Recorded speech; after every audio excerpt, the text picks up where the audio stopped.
ada CD, di sini juga seharusnya ada pembalut kan, di sini semuanya juga nggak ada. Di sini ada kapas, ini fungsinya untuk lupa hygiene. Ya, di sini ada kasa stereo, dan di sini juga ada bengkok, dan di sini juga ada pinset. Ya. Jadi pinset ini kalau kalian mau lupa hygiene bisa menggunakan pinset dan ya, anatomi boleh, chirurgi juga boleh. Jadi fungsinya hanya untuk mengambil kapas detik aja. Cuma kalau di kebidanan biasanya vulva hygiene langsung menggunakan tangan. Jadi tidak menggunakan pinset. Jadi di awal ya. Jadi di awal kita lepas dulu ya celana dalam. Ibu permisi ya, saya lepas.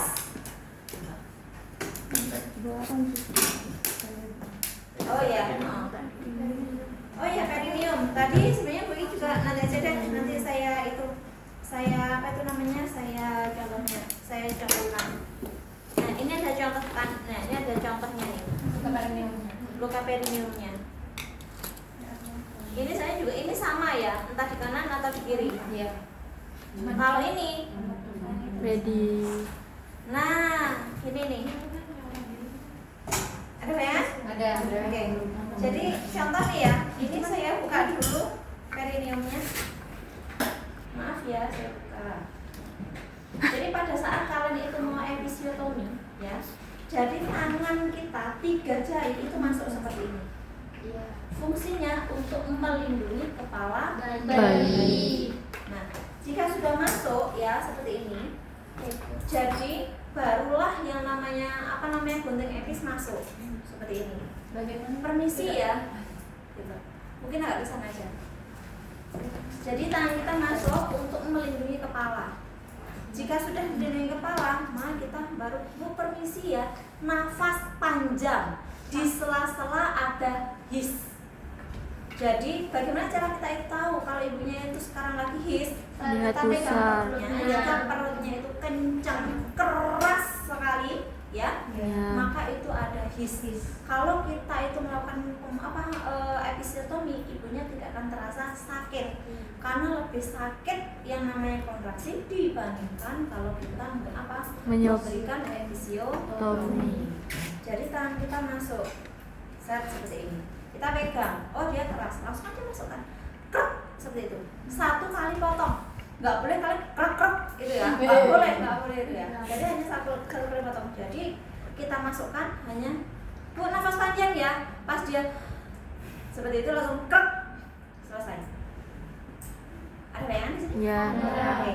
Jadi nggak boleh seperti kalian gunting kertas ya, krek, oh jangan. Ini kalian menggunting yang namanya perineum. Ya, jadi hanya boleh 1 kali aja.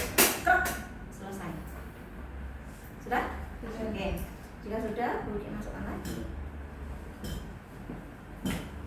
Jadi ini adalah contoh-contohnya nih. Ini adalah contoh-contohnya apa itu namanya luka episiotomi. Ini juga bisa yang namanya luka. Ini tadi laserasi lateral ya. Ini juga bisa yang namanya luka laserasi atau tidak sengaja. Jadi kalau pada saat persalinan dan dia pada saat mengejan sudah pembuahan lengkap, Mbak ngejen ya, ternyata dia ngangkat bokong, maka ini yang akan terjadi. Robekan ini yang akan terjadi. Maka robekan laserasi. Ini kalau bayinya tidak besar. Kalau bayinya besar, maka bisa menyebabkan ruptur. Seperti itu. Makanya pada saat persalinan jangan sampai yang namanya mengangkat bokong. Oke, sudah jelas ya. Terus setelah itu kita lihat kondisi perineum. Kondisi perineum seperti apa? Apakah ya dia itu lukanya masih basah atau sudah kering, dan apakah kotor ataukah tidak gitu.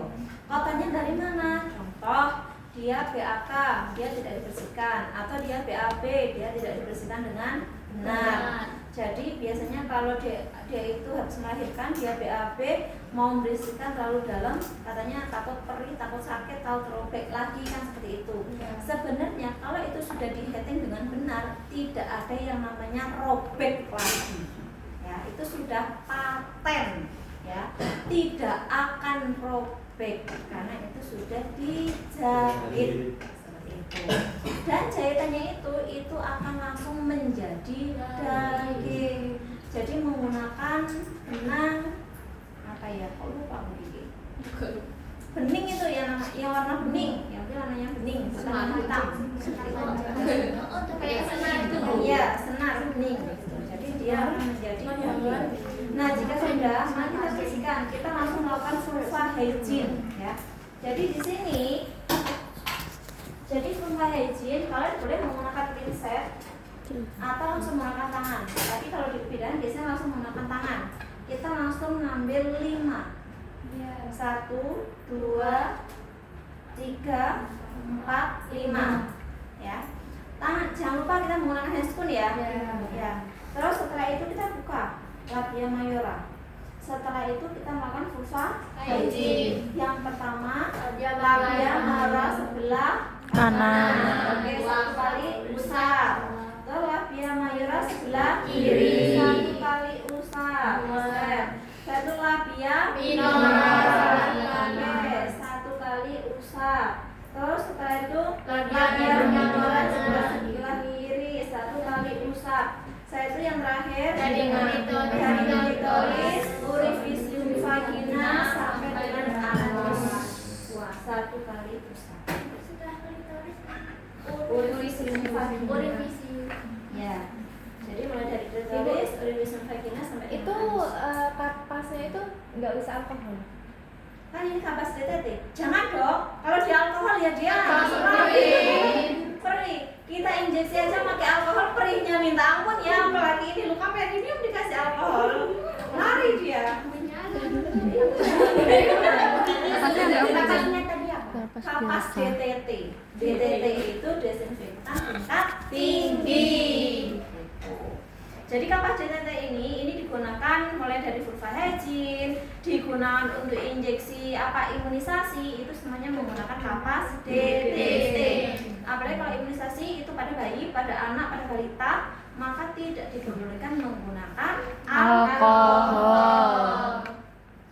Jelas? Nah, jika sudah, ini untuk vulva hygiene. Nah, vulva hygiene ini kita kondisional ya. Kalau ternyata 5 kali dan itu masih kotor, maka kita bersihkan lagi. Takutnya mungkin dia habis BAB tidak dibersihkan dan sebagainya, maka kita bersihkan. Seperti itu. Sampai dengan anus. Oke. Jika sudah, barulah kita membersihkan dengan menggunakan air hangat. Set seperti ini. Nah, iya, ditempel aja. Ini kan ya. Nah, jika sudah, kita ngambil yang namanya sabun. Bukan sunlight loh ya. Untuk vagina, ya kan? Piring tahu. Nah, setelah itu kita kasih sabun nih. Kita kondisioner juga. Kalau ada sabun, kita kasih sabun. Setelah itu baru kita bilas. Jika di situ tidak disediakan sabun, ya maka hanya perlu kita kompres saja. Kita kompres dan kita memastikan bahwasanya dia itu bersih. Ibu berarti itu yang satunya air hangat, yang satunya air Dingin plus sabun. ya, sabun. Sabunnya sendiri ya. Iya. Nanti kita kasih sabun, nanti kita Bilas. Jadi kita bilas sampai dia Bersih. Jika sudah, baru kita keringkan dengan menggunakan handuk. Handuknya sudah dibersihkan. Ada di dalam. Menggunakan handuk benar. Ini handuk bersih. Nah, jika sudah, kita bersihkan dengan menggunakan handuk. Nah, jika sudah, kita ambil yang namanya kasa steril. Kita ambil kasa steril ya, kita tempel. Ini ya. Setelah itu kita tempelkan yang namanya di lukanya. Lihat itu. Di lukanya. Kita tempelkan di lukanya. Filmnya setelah itu, ini nggak ada pembalutnya ya? Nggak dikasih pembalut. Wes anggap ini pembalut ya.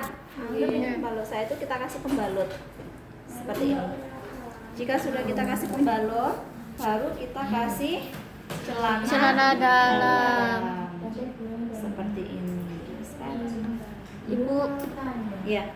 Tadi habis ambil kasa terus ditempel di lukanya terus dikasih Tempel balut. Ya, selesai. Itu masalah. Nih, wes. Kalau kalian kesulitan untuk memasang CD ya, kalian pasangkan dulu di celana dalam. Jadi CD-nya kalian robek dulu ya, setelah itu kalian tempelkan pembalutnya ya, pembalut baru kalian pakaikan ke ibunya. Ibu, korentangnya untuk apa, Bu? Apanya? Korentang. Untuk ngambil kapas tadi. Kapas apa handscoon? Ini kan handscoonnya memori. Oh, berarti handscoonnya steril, Bu, bukan bersih. Boleh steril, boleh bersih. Tapi kalau di rumah sakit biasanya steril. Gitu. Sebenarnya ini prinsipnya bersih ya, bukan steril. Tapi prinsipnya bersih, Kayak bukan steril. Oke, selesai. Jelas? Jelas.